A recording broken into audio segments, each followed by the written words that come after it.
안녕하십니까.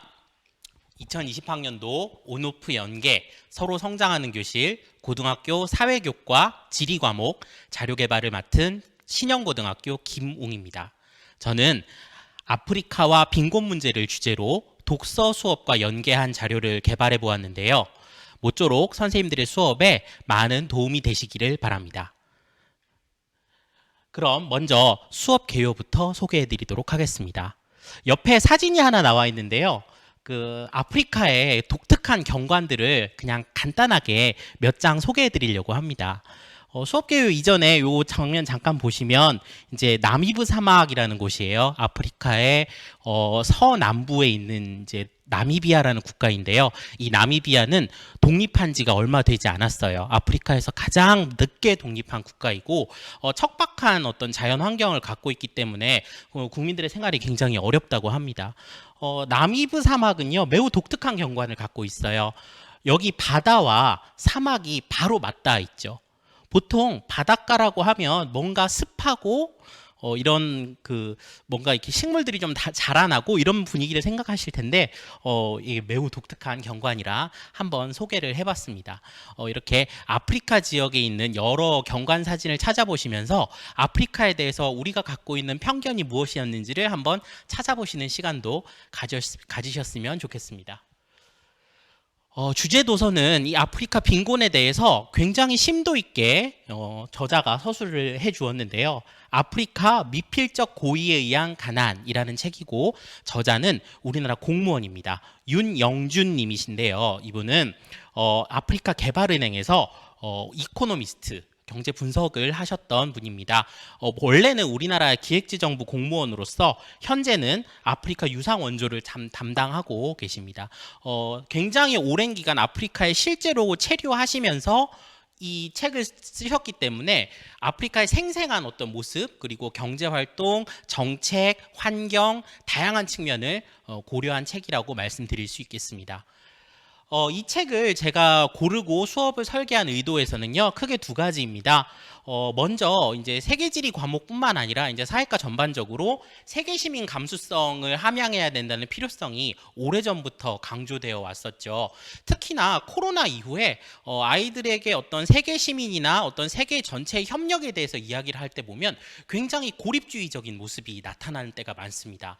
타국을 배척한다든지 타국의 문제와 자국의 문제를 구분한다든지 이러한 경향이 많이 나타나고 있는데요. 물론 현실적으로 어쩔 수 없는 부분입니다만은 미래 사회를 살아갈 아이들이 우리나라라는 공간에서만 살아갈 것이 아니기 때문에 세계 시민으로서 지구 공동체 일원으로서 세계의 문제를 나의 문제 일상의 문제도 받아들일 수 있는 그런 능력이 필요하다고 생각을 합니다. 이를 세계시민 감수성이라고 하고 아프리카의 문제가 우리와 어떤 연관이 있고 또 그게 직접적인 연관이 아니라 할지라도 지역 사람들의 어떤 시선으로 빈곤을 쳐다보는 것 이런 것들이 중요하다고 생각을 했습니다.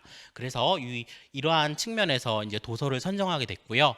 그리고 두 번째로 어떤 지역에 대한 학습을 하다 보면 해당 지역에 대한 편견이 굉장히 많은 것을 알 수 있어요.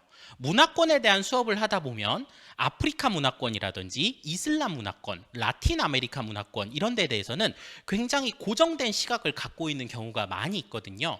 그래서 어떤 지역에 대한 편견이나 어떤 생각의 고정 이런 것들을 왜 그런지 한번 살펴보니 주로 미디어에서 굉장히 자극적으로 이런 지역들을 소개하고 있더라는 거죠. 그래서 어떤 정제되지 않고 자극적인 그러한 자료들보다는 어떤 현장에서 오랜 경험을 쌓고 총체적인 시각에서 지역을 살펴봤던 저자의 글이 어떤 지역에 대한 편견을 극복하는 데 도움이 되지 않을까 이런 생각으로 책을 선정하게 됐습니다. 그래서 고등학교 2학년 세계지리를 대상으로 삼았는데요. 사실 세계지리 교과는 2학년 또는 3학년에 편성이 되어 있습니다. 3학년은 사실상 진행하기가 쉽지 않죠. 한 학기 만에 진도를 다 나가야 된다는 부담도 있어서 2학년에서 활용해 보시면 어떨까 생각합니다. 관련 단원은 7단원에 저희가 아프리카를 다루고 있는 단원이 있죠. 사하라 이남 아프리카를 다루고 있고 여기서는 다양한 핵심 개념들이 제시가 되어 있는데요. 이 중에서도 특히 도시 문제, 지역 분쟁, 자원 분배와 같은 다양한 소재들을 도서에서 다루고 있습니다. 그래서 자료의 취합과 분석, 비판적 사고, 창의적 사고와 같은 역량 신장을 꾀해보도록 노력한 수업입니다. 그래서 관련 성취 기준을 살펴보면요. 이 책을 딱 보자마자 관련 성취 기준이 떠오를 정도로 굉장히 밀접한 관계가 있음을 알 수 있었습니다. 분쟁 및 저개발의 실태, 아프리카 지역에, 그리고 자원 개발의 주요 사례, 그 다음에 자원의 정의로운 분배와 같이 어떤 지역의 총체적인 문제점들을 한번 짚어보는 그런 성취 기준이 나와 있거든요. 요것을 도서에서 굉장히 잘 설명하고 있다, 이렇게 말씀드릴 수 있겠습니다. 중학교에도 비슷한 성취 기준이 있습니다. 중학교 사회 2권의 12단원 보시면 맨 끝에 성취 기준이에요. 저개발 지역의 빈곤 문제를 해결하기 위한 노력을 조사한다라고 하여 이 도서를 활용하실 수 있을 텐데요. 이 저자가 꼬리말에 이런 말을 적어놨어요. 중학생인 자신의 딸도 읽을 수 있을 정도로 집필하였다. 그러기 위한 어휘 선정을 하였다, 이런 얘기를 했거든요. 실제로 제가 책을 읽어봤을 때 아이들이 읽기에 크게 어려운 그런 단어나 이런 것들이 많이 있지는 않았어요. 정책에 대한 책이기 때문에 아예 없다고 말씀드릴 수는 없는데 충분히 중학교 아이들도 소화할 수 있을 것이라고 생각합니다. 자, 그러면 이제 본격적으로 이 책을 가지고 어떤 프로젝트 활동을 하고 그 다음에 흐름이 어떻게 되는지 잠깐 설명드리도록 하겠습니다. 옆에 있는 전경은요, 코트디부아르가 우리말로 상하 해안이죠. 예, 불어로 이제 코트디부아르인데요. 나라 이름이기도 합니다. 과거에 상하 무역을 했던 아프리카 서부에 있는 국가입니다. 이 코트디부아르의 수도인 아비장이라는 곳이고, 아비장의 강남, 플라또라고 하는 지역입니다. 왜 여기를 갖다 놨냐면요, 이 저자가 이 플라또에 있는 아프리카 개발은행에서 3년 동안 근무를 했어요.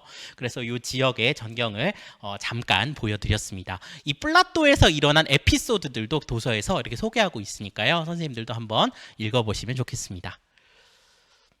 저는 이제 프로젝트 과제를 개발하면서 정책 제안서 쓰기를 한번 만들어 보자, 이렇게 생각을 했습니다.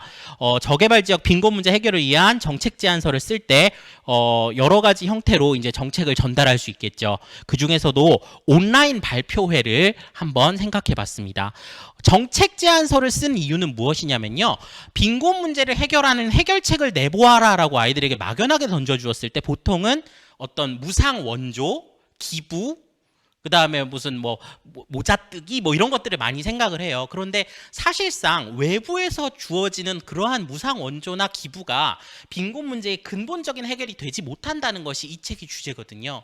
그래서 결국은 내부의 내적인 힘으로 이겨내야 될 것이고, 그러기 위해서는 정책이 반드시 필수적이다, 이런 얘기들을 강조하고 있어요. 그래서 주제 도서를 읽고 정책 제안을 해보는 활동을 구상해 봤습니다. 온라인 발표회라는 것은 사실 지금 이 온오프 연계 상황에서 발표 수업도 온라인으로 할 수 있을까? 라는 어떤 궁금증에서 시작을 해봤고요. 지금 여기 온라인 발표회를 향해서 제가 지금 열심히 수업을 해보고 있는데, 잘 진행되면 또 추후에 댓글이나 이런 걸로 말씀드리도록 하겠습니다. 온오프 연계에 서로 성장하는 교실 모형을 적용한 교수학습 흐름도입니다. 이는 일반적인 그 교수학습 흐름도와 마찬가지로 엮어 읽기, 질문 생성, 탐구 활동, 문제 해결의 순서로 진행이 되고, 각 챕터별로 오프라인과 온라인을 번갈아 가면서 구성을 했습니다. 보통은 이제 저희가 온오프 연계가 일주일 단위로 지속이 되죠. 그래서 이제 한 2차시나 3차시 정도로 이렇게 묶어서 온오프가 교대로 나타난다 보시면 되겠습니다. 구체적인 내용은 뒤에서 또 말씀드리겠습니다. 교수학습 세부 과정입니다. 또 사진이 하나 나와 있네요. 여기는 이제 탄자니아의 아프리카에서 가장 높은 산인 킬리만자로 산입니다. 그리고 아래쪽에는 사바나 초원이 있죠. 이 사진을 갖다 놓은 이유는 아프리카에서 현재 진행되고 있는 환경 문제가 매우 심각함을 보여주는 사진이기 때문입니다.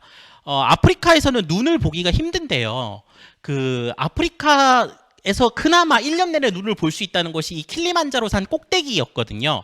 하지만 아프리카 지역의 사막화가 진행되면서 사바나 초원이 사막으로 변하고 있고, 또 여기서 그 습한 바람이 만들어지지 않아서 만년설이 거의 80%가 녹아버렸다고 해요. 이러한 환경 문제는 빈곤 문제와 연관되면서 굉장히 심각한 부작용을 낳고 있는데요. 농업 기반의 어떤 경제 구조가 뿌리부터 흔들리고 있는 것이죠. 단기적으로는 아프리카가 농업에서 벗어나야 된다 이런 주장을 주제도시에서 하고 있고요. 장기적으로는 식량 문제를 해결하기 위해서 환경 문제 해결까지도 필수적이다 이런 얘기를 하고 있습니다.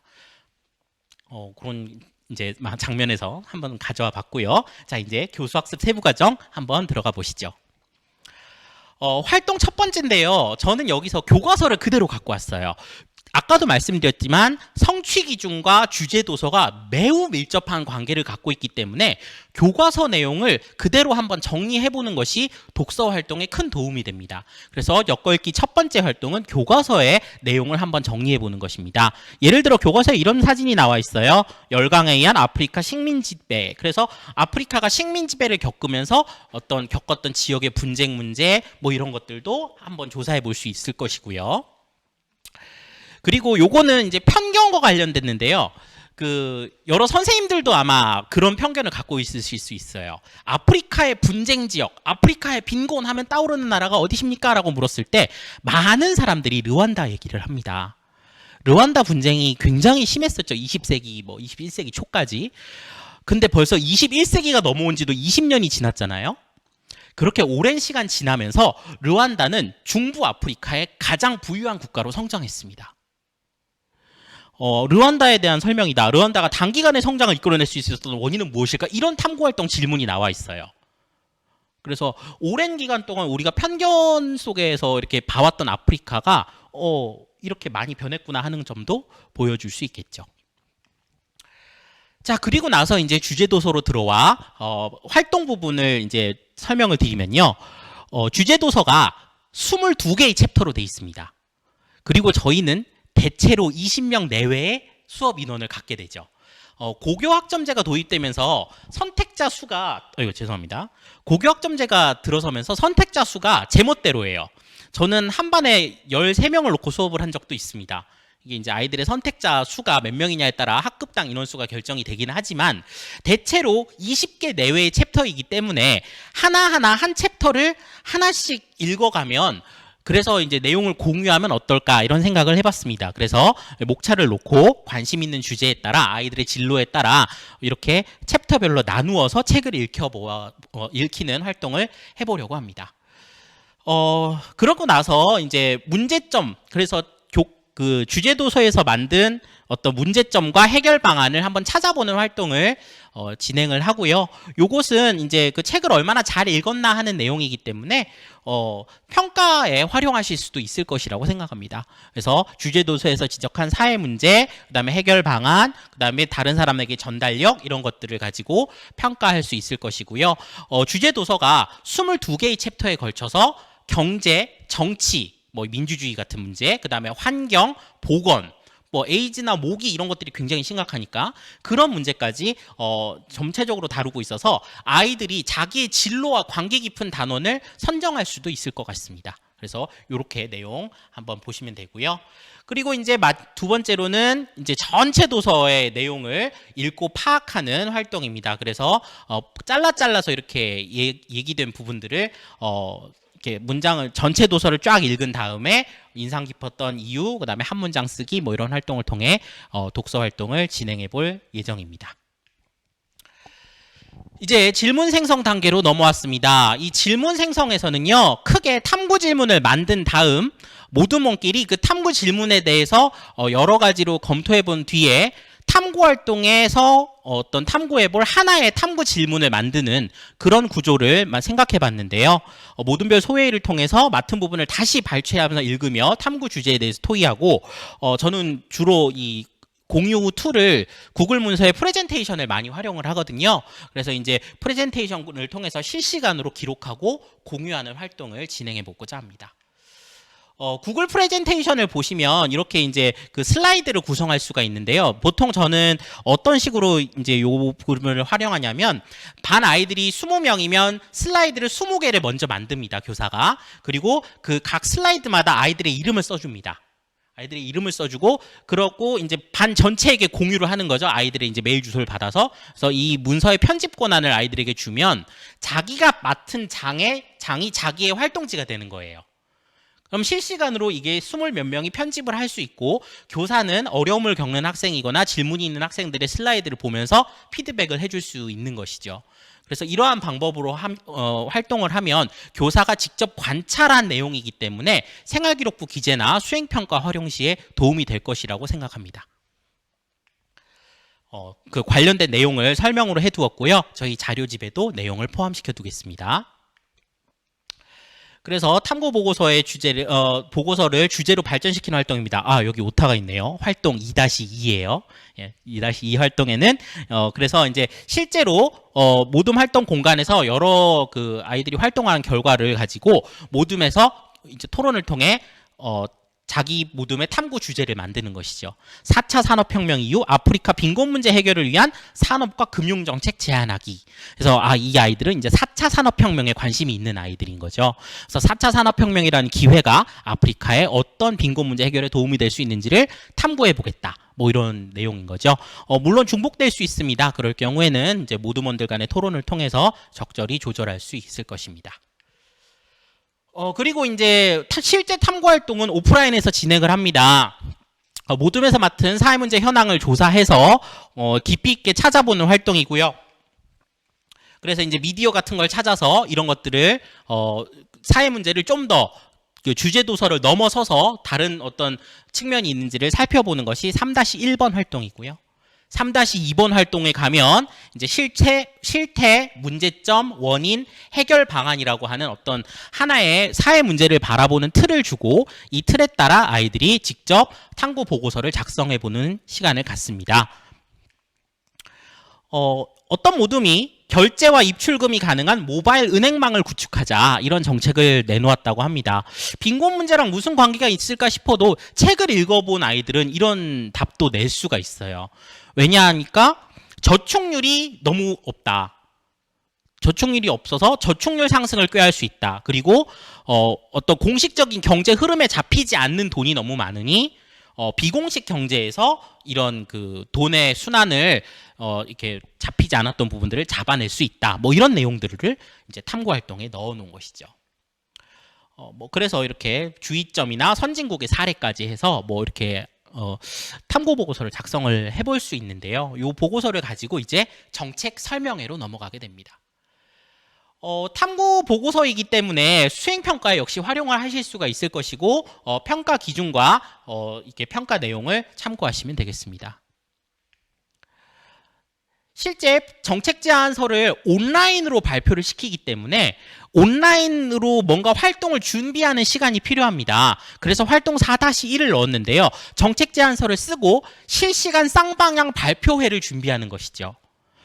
그래서 실시간 쌍방향을 통해서 온라인 발표를 하게 되고 발표가 이루어질 수 있도록 교사는 충분히 피드백을 해줄 필요가 있습니다. 필요한 경우에 따라서는 이 수업 시간 이외에도 아이들이 수시로 연락이 되기 때문에 여러 가지 플랫폼을 통해서 교사의 피드백이 이루어질 수 있도록 노력해 주시면 되겠습니다. 그리고 마지막으로 온라인 정책 발표회를 실시합니다. 정책 발표회를 온라인으로 할 때 좀 고민스러운 부분이 하나 있습니다. 실시간 쌍방향으로 틀어놓고 발표해라라고 했을 때 아이들이 교실에서 하는 발표보다 훨씬 더 소극적이고 말을 잘 못하더라는 거죠. 온라인이라는 환경이 저희도 낯설지만 아이도 낯설었던 거예요. 그리고 아무래도 호응도 앞에가 없고 또 자료의 어떤 그 정리가 체계적으로 되어 있지 않은 경우가 많아서 저는 실시간으로 할 조는 실시간으로 하고 영상을 제작해서 실시간 화면 공유로 해도 된다. 이렇게 풀어두었습니다. 프리젠테이션이나 뭐 여러 가지 그 화면 녹화 기능을 활용하면 프리젠테이션에다가 얼굴 띄워놓고 영상 제작을 할 수 있잖아요. 사실 영상 제작하는 방법을 굉장히 친절하게 알려주었더니 모둠별로 한두 명씩은 영상 능력자들이 있더라고요. 그래서 영상을 미리 제작해서 그것을 실시간 화면 공유를 통해 발표해야 하겠는 그런 방법도 있을 거라고 생각합니다. 발표 태도를 유심히 관찰하고 발표 태도 역시 세특에 남기겠다. 저희는 세특을 굉장히 무서워하잖아요. 그러니까 이제 그런 것을 안내하여 학급 전체가 발표를 듣고 질의응답 시간을 갖는 것으로 온라인 발표회를 마치도록 하는 것입니다. 그래서 이렇게 얼굴 한 면 이렇게 띄우고요. 이제 제 얼굴이라 가렸어요. 그리고 이제 그 정책 효과나 뭐 이런 것에 대해서 이제 발표하는 제작 영상을 활용할 수 있습니다. 혹시 해서 이제 그 파워포인트를 활용해서 이렇게 영상을 만드는 팁은 제가 그 저희 이제 나눠드리는 유인물에 포함되어 있으니까 교재를 참고하시면 되겠습니다. 역시나 이것도 발표회였고 실시간 쌍방향의 툴을 활용했기 때문에 평가로 활용하실 수 있습니다. 평가 기준에 대해서도 참고하시면 되겠습니다. 여기까지 해서 이제 제가 준비한 내용을 마치는데요. 마지막 사진은 나이지리아의 라고스입니다. 라고스 시장인데요. 라고스는 나이지리아의 항구 도시예요. 나이지리아는요, 인구가 몇 억이나 됩니다. 억 단위가 넘어가고 또 시장 이렇게 보시면 알겠지만 굉장히 역동적인 경제를 갖고 있어요.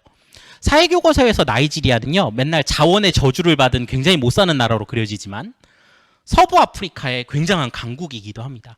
그래서 이 라고스는 이 석유 무역이 이루어지는 곳으로서 지금 약간 보시면 우리나라의 좀 이전 모습 같죠. 그렇죠? 이렇게 발전을 빠르게 하고 있는 그런 지역의 역동적인 모습을 보여드렸습니다. 이렇게 코로나 환경이라 여러 선생님들께서 너무 지치고 힘드신 부분이 많죠. 계속해서 무언가 바뀌어서 내려오고 지침도 바뀌고 듣도 보도 못한 온오프 연계를 하라고 하고 1년 동안 진짜 지내시느라고 너무너무 고생 많으셨습니다. 비록 이렇게 짤막하게 준비한 수업이지만 이런 수업이 선생님들의 어떤 그 학교 생활과 수업에 도움이 되셨기를 바라면서요. 또 마지막으로 드리고 싶은 말씀이 이제 얼마 전에 2024학년도 대입 개편안이 발표가 되었어요. 대입 개편안에 보면 현재 중학교 2학년 학생들부터는 생활기록부의 독서 활동이 완전히 배제가 됩니다. 대입에 반영되지 않죠. 하지만 수업 시간에 이렇게 이루어진 독서 활동은 과목별 세부 능력의 특기사항에 기재해 줄 수 있습니다. 그러니까 아이들이 너 책 읽어와 라고 해서 그냥 독서활동지 받고 생활기록부에 써주지 마시고요. 반드시 이렇게 수업에 함께 활용하셔서 아이들이 의미 있는 독서활동을 했음을 꼭 보여주시는 그런 계기가 됐으면 좋겠습니다. 오늘 준비한 내용은 여기까지입니다. 고생 많으셨습니다.